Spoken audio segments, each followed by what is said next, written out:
round the fire. Story 5. The Story of the Black Doctor. Bishop's Crossing is a small village lying 10 miles in a southwesterly direction from Liverpool. Here in the early 70s, there settled a doctor named Lanzas Lana. Nothing was known locally either of his anecdotes or of the reasons which had prompted him to come to this Lancashire hamlet. Two facts only were certain about him. The one that he had gained his medical qualification with some distinction at Glasgow, and the other that he came undoubtedly of a tropical race, and was so dark that he might almost have been a stain of Indian in his complexion. His predominant features were, however, European, and he possessed a stately courtesy in his carriage which suggested a Spanish extraction. A swarthy-skinned raven, black hair, and sparkling dark eyes under a pair of heavily tufted brows made a strange contrast to the flaxen and chestnut rustics of England, and the newcomer was soon known as the Black Doctor of Bishop's Crossing. At first, it was a term of ridicule and reproach. As the years went on, it became a title of honor which was familiar to the whole countryside, and extended far beyond the narrow confines of the village. For the newcomer proved himself to be a capable surgeon and an accomplished physician. The practice of a distinct had been in the hands of Edward Roe, and son of Sir William Roe, the Liverpool consultant, but he had not inherited the talents of his father, and Dr. Lana, with his advantages of presence and of manner, soon beat him out of the field.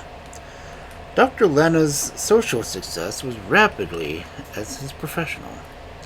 A remarkable surgical case of the Honourable James Lowry, the second son of Lord Belton, was the means of introducing him to the country society, where he became a favourite, though the charm of his conversation and elegance of his manners.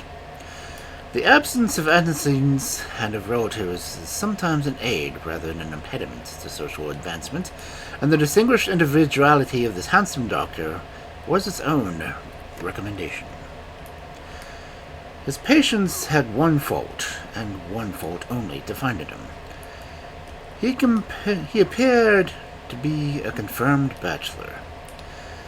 This was more remarkable since the house which he occupied was a large one, and it was known that the success in practice had enabled him to save considerable sums. At first, the local matchmakers were continually coupling his name with one or other of the eligible ladies, but as years passed and Dr. Luna remained unmarried, it came to be generally understood that for some reason he must remain a bachelor. Some even went so far as to assent that he was already married, and that it was in order to escape the consequence of an early misalliance that he had buried himself at Bishop's Crossing. And then, just as the matchmakers had finally given him up in despair, an engagement was suddenly announced to Miss Frances Morton of Leigh Hall. Miss Morton was a young lady who was well known upon the countryside. Her father, James Hadlin Morton, having been the squire of Bishop's Crossing.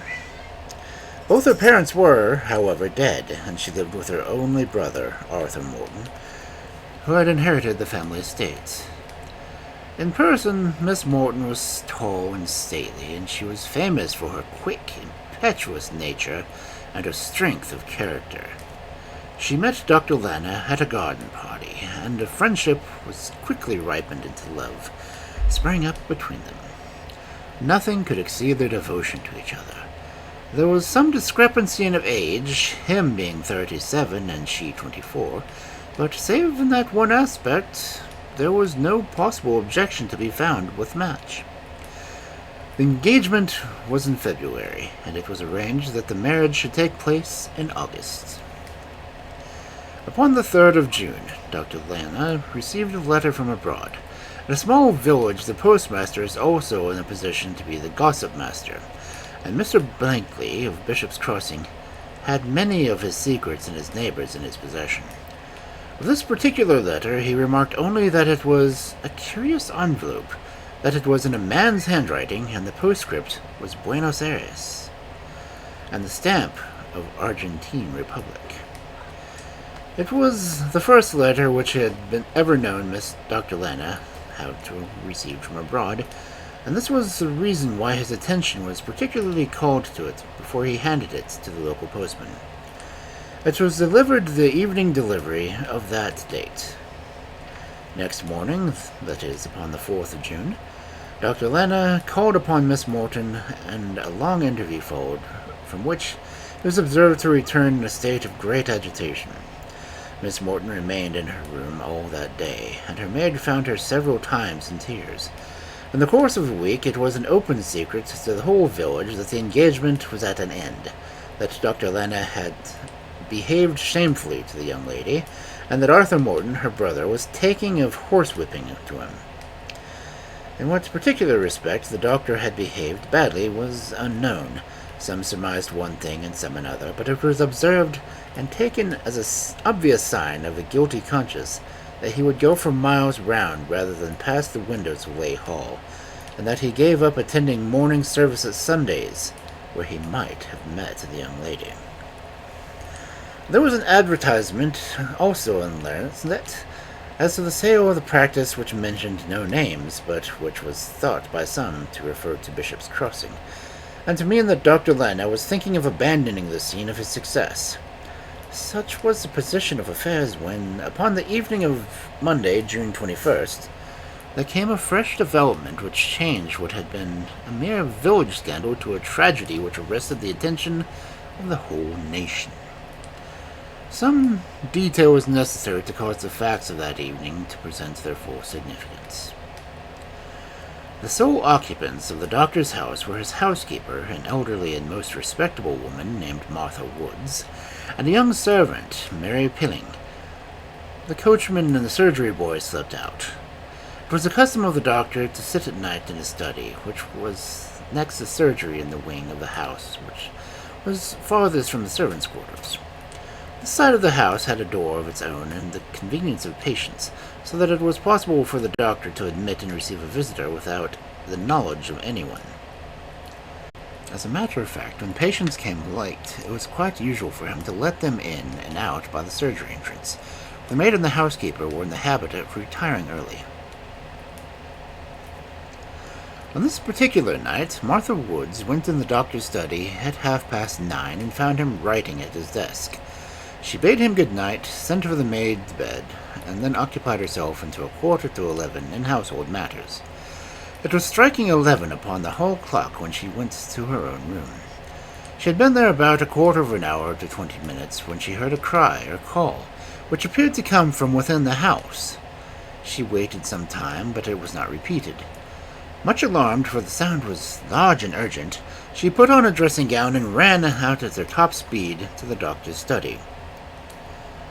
"Who's there?" cried a voice as she tapped at the door. "I'm here, sir. Mrs. Woods."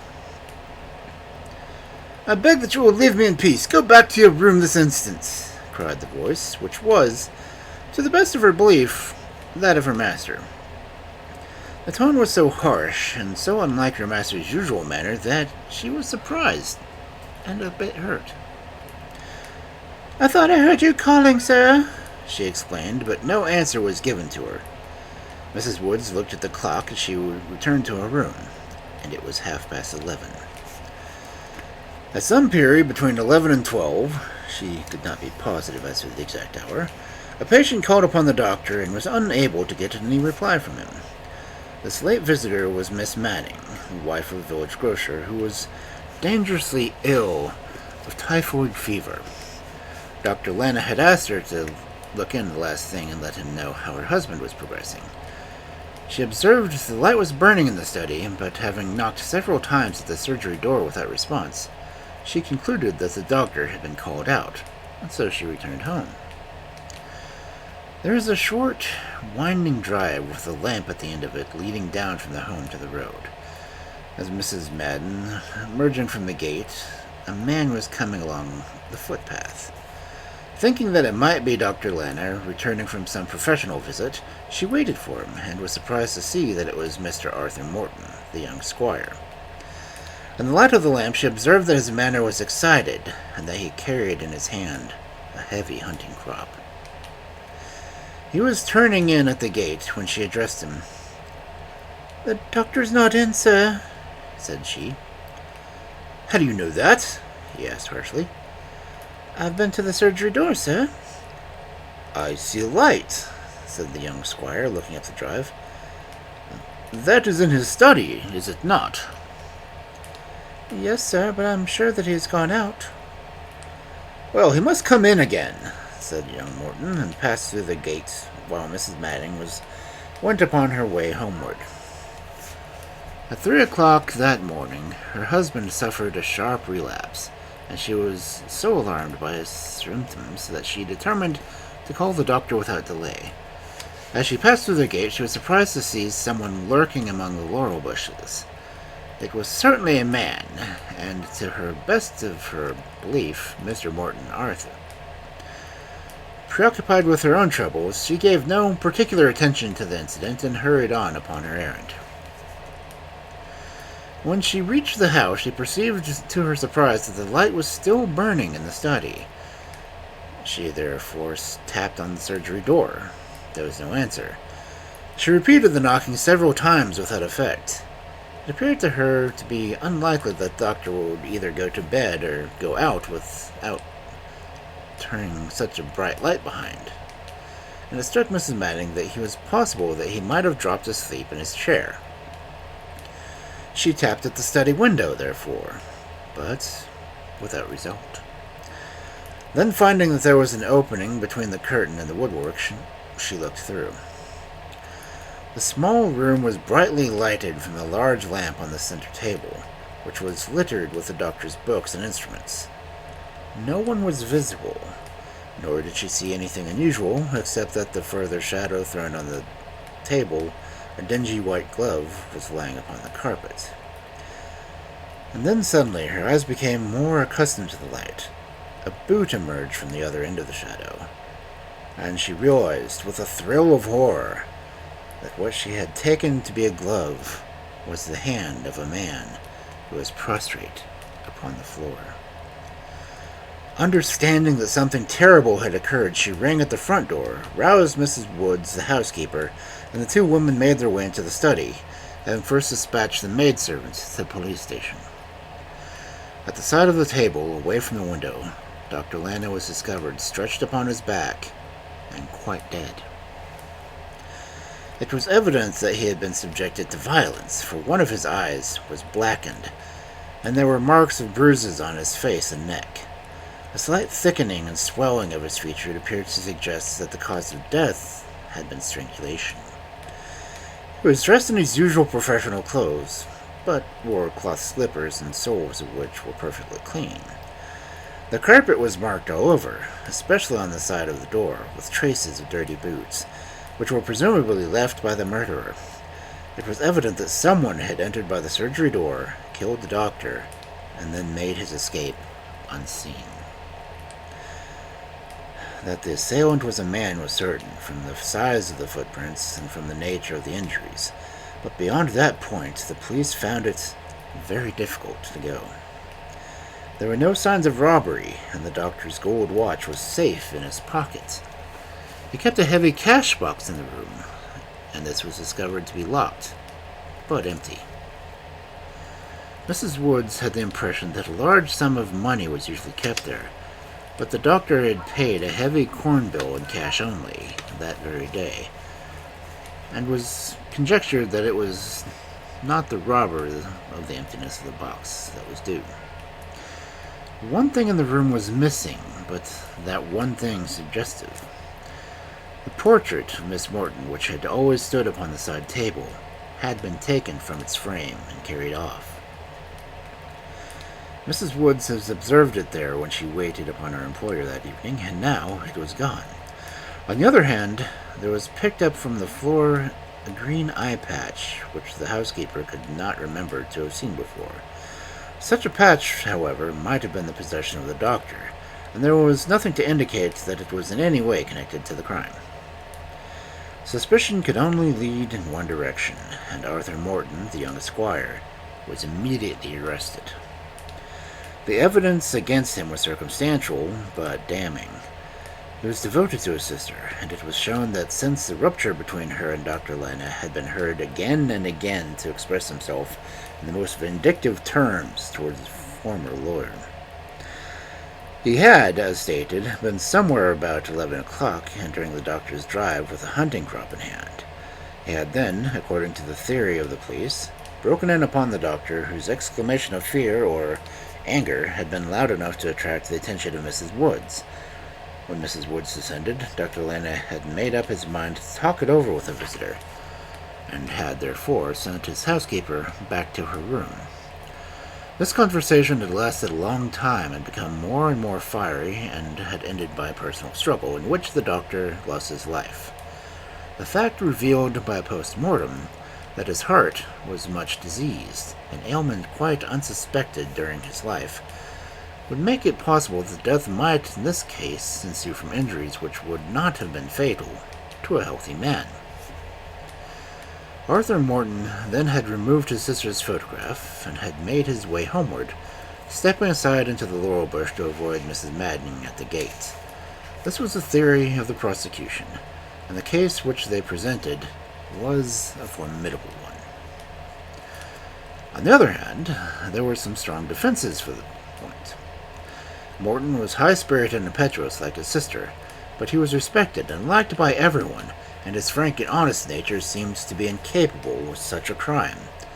His own explanation was that he was anxious to have a conversation with Dr. Lana about some urgent family matters. From first to last, he refused to even mention the name of his sister.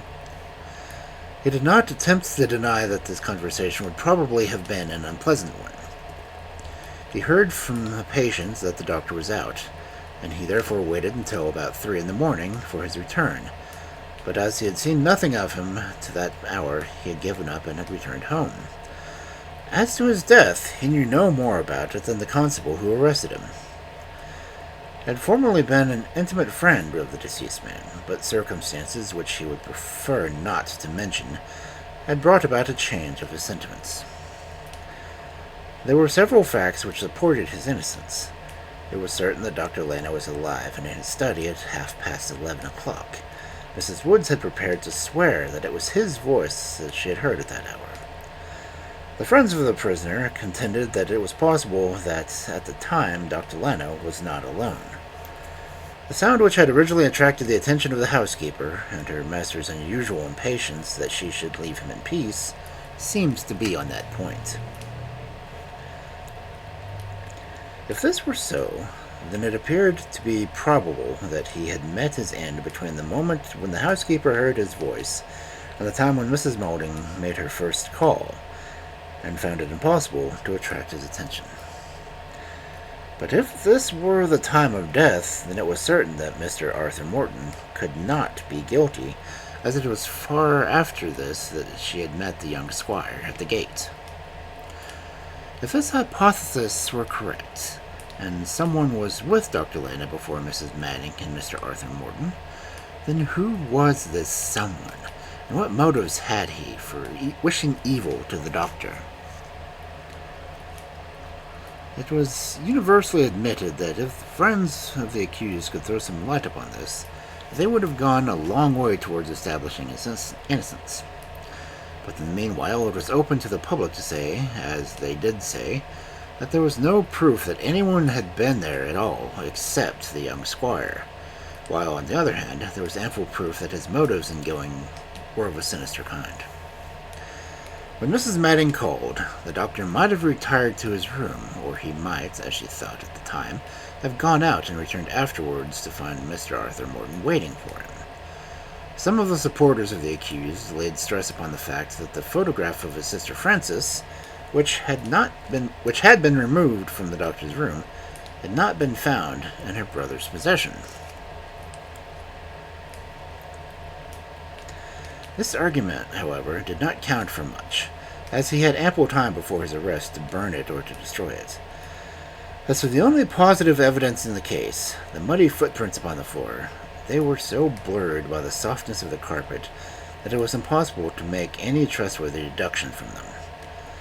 The most that could be said was that their appearance was not inconsistent with the theory that they were made by the accused, and it was further shown that his boots were very muddy upon that night. There had been a heavy shower in the afternoon, and all boots were probably in the same condition.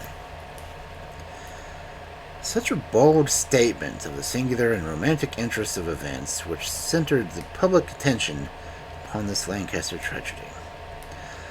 The unknown origin of the doctor, his curious and distinguished personality, the position of the man who was accused of the murder, and the love affair which had preceded the crime, all combined to make the affair one of those dramas that absorbs the whole interest of a nation. Throughout the three kingdoms, men discussed the case of the Black Doctor of Bishop's Crossing, and many were the theories put forward to explain the facts. But it may safely be said that among all of them, not one which prepared the minds of the public to the extraordinary sequel, which caused so much excitement upon the first day of the trial, and came to climax upon the second.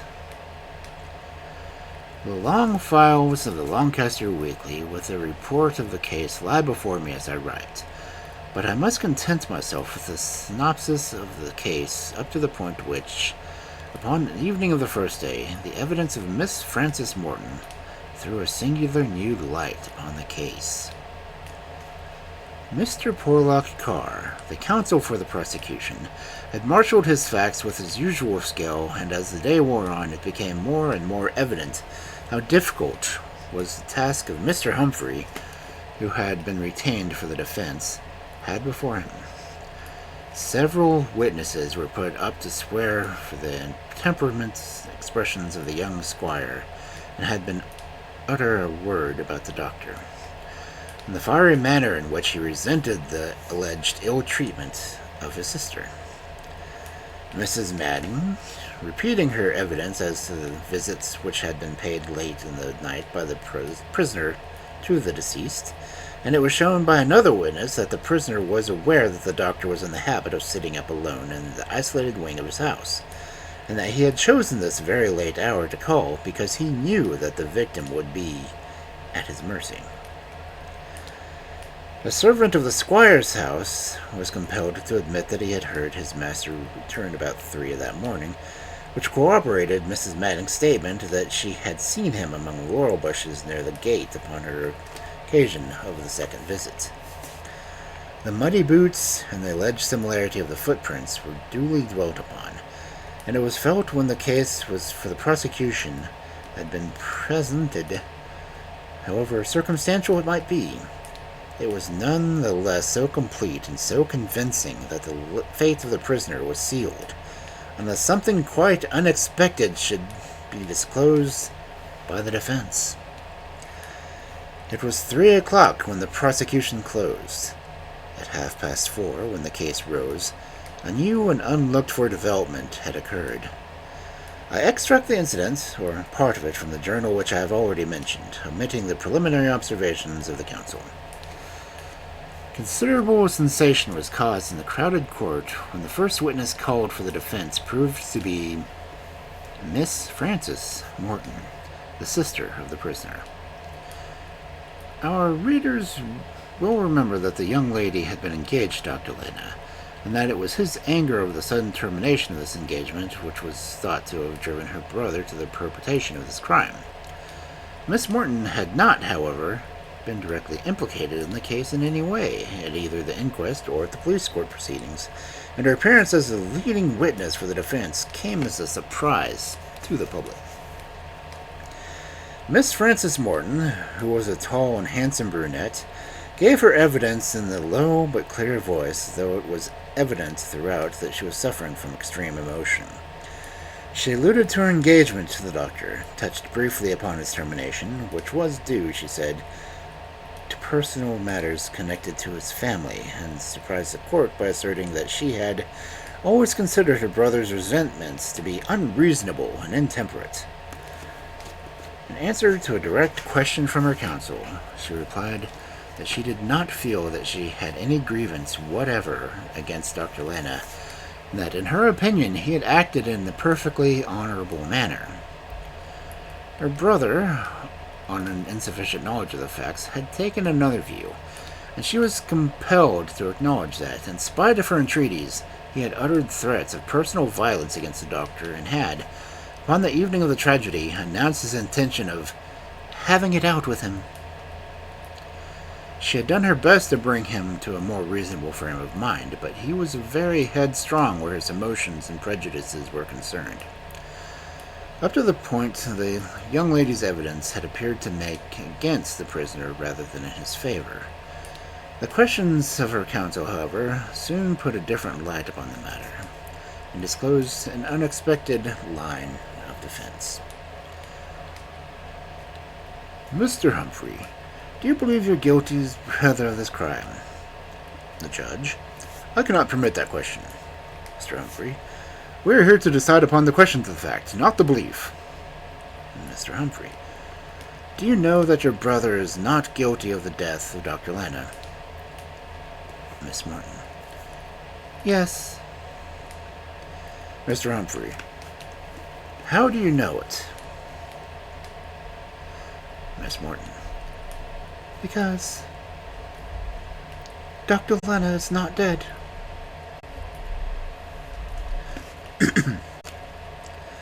There followed a prolonged cessation of the court, which interrupted the cross-examination of the witness. Mr. Humphrey: "How do you know, Miss Morton, that Dr. Lana is not dead?" Miss Morton: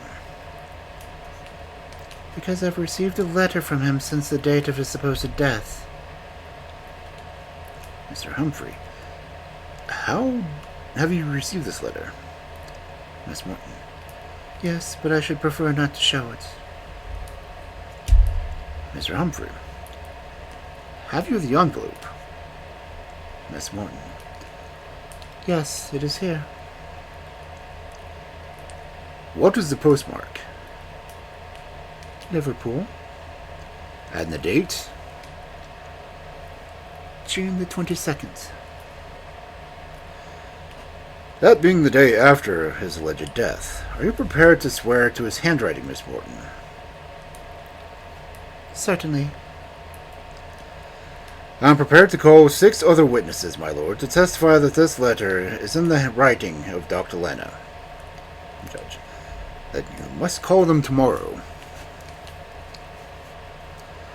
Mr. Porletcar, counsel for the prosecution: "In the meantime, my lord, we claim possession of this document so that we may obtain expert evidence as how far it is an imitation of the handwriting of the gentleman whom we shall confidently assert is deceased. I need not point out that the theory is so unexpectedly sprung upon us that it may prove to be a very obvious device adopted by the friends of the prisoner in order to divert this inquiry. I would draw attention to the fact that the young lady must, according to her own account, have possessed this letter during the proceedings at the inquest and the police court. She desires us to believe that she permitted these to proceed, although she held in her pockets evidence which would at any moment have brought them to an end."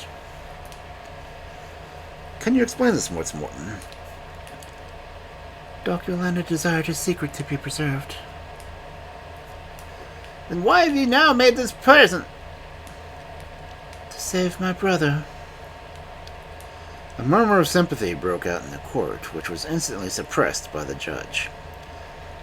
"Admitting this line of defense, it lies with you, Mr. Humphrey, to throw a light upon who this man whose body has been recognized by so many friends and patients of Dr. Lana as being that of the doctor himself." Andre: "Has anyone up to now expressed any doubt about the matter?" "Not to my knowledge." "We hope to make the matter clear." "Then the court adjourns until tomorrow." This new development in the case excited the utmost interests among the general public. Press comments was preserved by the fact that the trial was until undecided, but the question was everywhere argued as to how far the truth in Miss Morton's declaration, and how far it might be a daring ruse for the purpose of saving her brother.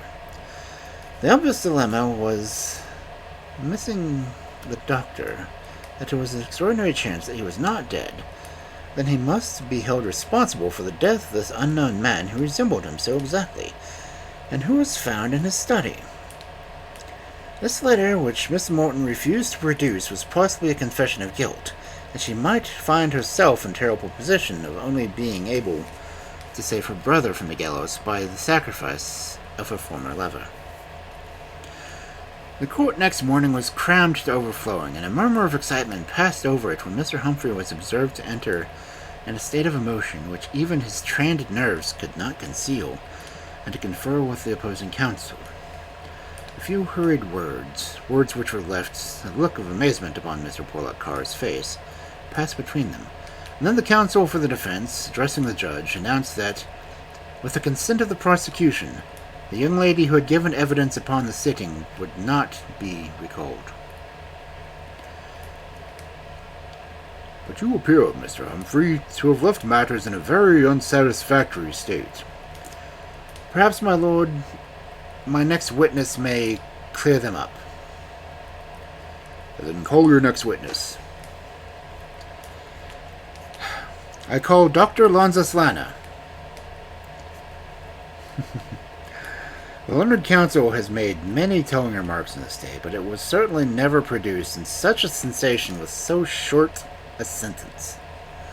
The court was simply stunned with amazement as the very man whose fate had been the subject of so much contention appeared bodily before them in the witness box. Those among spectators who had known him at Bishop's Crossing saw him now gaunt and thin, with deep lines of care upon his face, but in spite of his melancholy bearing and despondent expression, there were few who could say that they ever seen a man more distinguished presence. Bowing to the judge, he asked if he might be allowed to make a statement, and having been duly informed that whatever he said might be used against him, he bowed once more and proceeded. My wish, he said, is to hold nothing back, but to tell with perfect frankness all that occurred upon the night of the 21st of June. I had that known the incidents had suffered, and that so much trouble had been brought upon those whom I love best in the world, I should have come forward long ago, but there were reasons which prevented these things from coming to my ears. It is my desire that an unhappy man should vanish from the world which was known him, but I had not foreseen that others would be affected by my actions. Let me, to the best of my ability, repair the evil which I have done. To anyone who is acquainted with the history of Argentine Republic, the name Lana is well known. My father, who came of the best blood of old Spain, filled all the highest offices in the state, and would have been president but for his death in the riots at San Juan. A brilliant career might have been my own to my own twin brother Ernest, and myself had not been for financial losses which made it necessary that we should earn our own living. I apologize, sir, if these details appear to be irrelevant, but they are a necessary introduction to what is to follow. I had, as I have said, a twin brother named Ernest, whose resemblance to me is so great that even when he together people would see no difference between us. Down to the smallest detail, we were exactly the same. As we grew older, the likeness became less marked because our expression was the same, but with our features and slight repose of points in difference were very, indeed, slight. It does not become me to say too much of one who is dead, but the more so that he is my only brother, and I believe his character to be to those who knew him best. I will only say, for I have to say it, that in my early manhood I conceived horror of him, and that I, for good reason, with the aversion which filled me. My own reputation suffered from his actions, for our close resemblance caused me to be credited with many of them. Eventually, in a particularly disgraceful business, he contrived to throw the whole damn odium upon me in such a way that I was forced to leave the Argentine forever and to seek a career in Europe. The freedom from his hatred presence more than compensated me for the loss of my native land, I had enough money to defray my medical studies at Glasgow and finally settled in practice at Bishop's Crossing, in the firm conviction that, in remote Lancashire's hamlet, I should never hear from him again. For years my hopes were fulfilled, and then at last he discovered me. Some Liverpool man who visited Buenos Aires put him upon my track. He had lost all his money and thought that he would come over to share mine. Knowing my horror of him, he rightfully thought I would be willing to buy him off. I received a letter from him saying that he was coming. It was a crisis in my own affairs, and his arrival might conceivably bring trouble, and even my disgrace, upon those whom I especially bound to shield from anything of the kind. I took steps to ensure that my evil which might come should fall upon me only at that. Here he turned and looked at the prisoner. It was the cause of my conduct upon my part which was too harshly judged. My only motive was to screen those who were dear to me from any possible connection with disgrace and scandal. That scandal and disgrace would come with my brother was only to say that he would again. My brother arrived himself one night very long after my receipt of the letter, and I was sitting in my study after the servants had gone to bed when I heard a footstep upon the gravel outside, and an instant later I saw his face looking at me through the window. He was a clean-shaven man like myself, and that the resemblance between us was so great that for an instant I thought it was my own reflection in the glass. He had a dark patch over his eye, but our features were absolutely the same. Then he smiled in a sardonic way which had been the trick of his from boyhood. I knew that he was the same brother who had driven me from my native land and brought disgrace upon what had been an honorable name. I went to the door and admitted him. That would be about 10 o'clock that night. When he came into the glare of the lamp, I saw at once that he had fallen upon very evil days. He had walked from Liverpool, and he was still tired and ill. I was quite shocked by the expression upon his face. My medical knowledge told me that there was already some serious internal malady. He had been drinking also, for his face was bruised as a result of the scuffle from which he had come with some sailors. It was to cover his injured eye that he wore this patch, which he removed when he entered the room. He was himself dressed in a pea jacket and flannel shirt, and his feet were bruised through his boots. But his poverty had only made him more savagely vindictive towards me. His hatred rose to the height of mania. I had been rolling the money in England, and according to his account, while he had been starving in South Africa. I cannot describe to you the threats he was uttered or the results which he poured upon me. My impression is that hardships and debauchery had unhinged his reason. He paced about the room like a wild beast, demanding money, and all in the foulest language. I am a hot-tempered man, but I thank God that I am able to say that I have remained master of myself, and that I never raised a hand against him. My coolness only irritated him more. He raved, he cursed, he shook his fist in my face. And then suddenly, a horrible spasm passed over his features, and he clasped my hand to his side. With a loud cry, he fell in a sharp heap at my feet. I raised him up and stretched him upon my sofa, but no answer came from my exclamations, and the hand which I had held in mine was cold and clammy. His diseased heart had broken down. His own violence had killed him. For a long time I sat as if I were in some dreadful dream, staring at the body of my brother. I was roused by the knocking of Mrs. Woods, who had been disturbed by the dying cry. I sent her away to bed. Shortly afterwards a patient tapped at my surgery door, but I took no notice, and he or she went off again. Slowly and gradually I sat there. A plan was forming itself in my head as a curious, automatic way in which plans to form. When I rose from my chair, my future movements were finally decided upon without my being conscious of any thought process. It was instinct to irresistibly inclined me towards the course. Ever since that change in my affairs which I had alluded, Bishop's Crossing had become hateful to me. My plans of life had been ruined, and I had met with a hasty judgment and unkind treatment where I expected sympathy. It was true that the danger of my scandal for my brother had passed away with his life, but still, I was sore about the past and felt that things could never have been what they had been. It may be I was duly insensitive, and that I did not make sufficient allowance for others, but my feelings were as I describe. Any chance of getting away from Bishop's Crossing, and of everyone in it, would be welcome to me. And here was such a chance as I could never have dared to hope for, a chance which would enable me to make a clean break of the past. There was this dead man lying upon my sofa, so like me that save for a little thickness and coarseness of the features, there was no difference at all. No one had seen him come, and no one would miss him. We were both clean-shaven, and his hair was the same length as my own. If I changed my clothes with him, then Dr. Alonus Lana would be found lying dead in his study, and there would be an end of an unfortunate fellow and of a blighted career. There was plenty of ready money in the room, and I could carry away with me and help me start once more I was in another land. In my brother's clothes I could walk by night unobserved as far as Liverpool, and in that great seaport I would soon find some means of leaving the country.